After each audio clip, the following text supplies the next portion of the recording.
প্রাথমিক বৃত্তি পরীক্ষায় কিন্ডারগার্টেন ও বেসরকারি বিদ্যালয়ের শিক্ষার্থীদের অংশগ্রহণের সুযোগ পুনর্বহালের দাবিতে সিরাজগঞ্জে বিক্ষোভ ও মিছিল করেছে শিক্ষক শিক্ষার্থী ও অভিভাবকরা।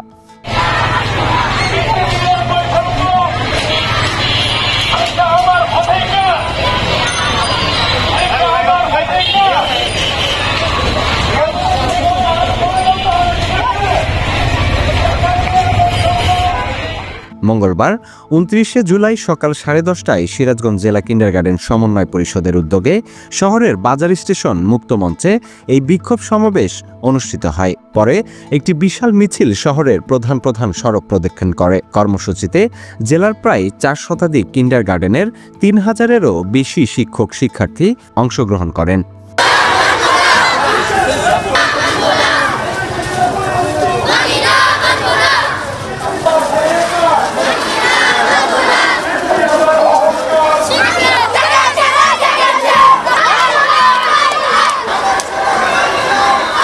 এ সময় বক্তারা বলেন, ২০০৯ সালে প্রাথমিক শিক্ষা সমাপনী পরীক্ষা চালু হলে কিন্ডারগার্টেন শিক্ষার্থীদের সরকারি পাঠ্য বই ও সমাপনী পরীক্ষায় অংশগ্রহণের সুযোগ দেওয়া হয়েছিল। সে সময় প্রাথমিক বৃত্তি পরীক্ষাও বাতিল করে সমাপনী পরীক্ষার ফলাফলের ভিত্তিতে বৃত্তি প্রদান শুরু হয়। তবে ২০২২ সালে করোনা পরিস্থিতির কারণে সমাপনী পরীক্ষা স্থগিত হলে আবারও চালু হয় প্রাথমিক বৃত্তি পরীক্ষা। ২০২২ সালের বৃত্তি পরীক্ষাতেও কিন্ডারগার্টেন শিক্ষার্থীরা অংশ নেয় এবং গেজেট প্রকাশের মাধ্যমে ফলাফল ঘোষণা করা হয়।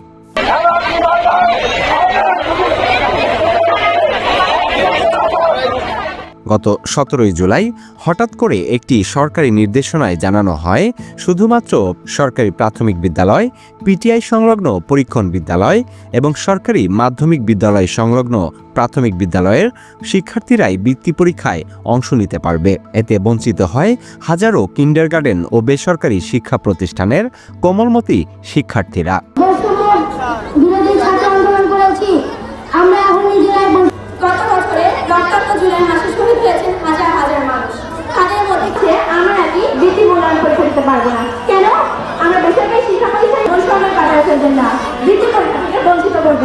বক্তারা বলেন, এই সিদ্ধান্তে শিক্ষার্থী, শিক্ষক ও অভিভাবকরা চরম হতাশাগ্রস্ত ও মানসিকভাবে ক্ষতিগ্রস্ত হয়েছেন।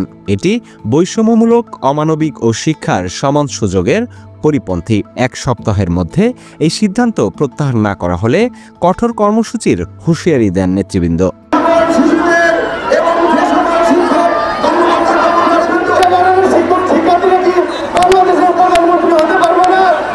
সমাবেশে বক্তব্য রাখেন জেলা কিন্ডারগার্টেন সমন্বয় পরিষদের সমন্বয়ক মোহাম্মদ বরকতুল্লাহ, সদস্য সচিব ফজলুল করিম সহ শিক্ষক, শিক্ষার্থী ও অভিভাবক প্রতিনিধিরা।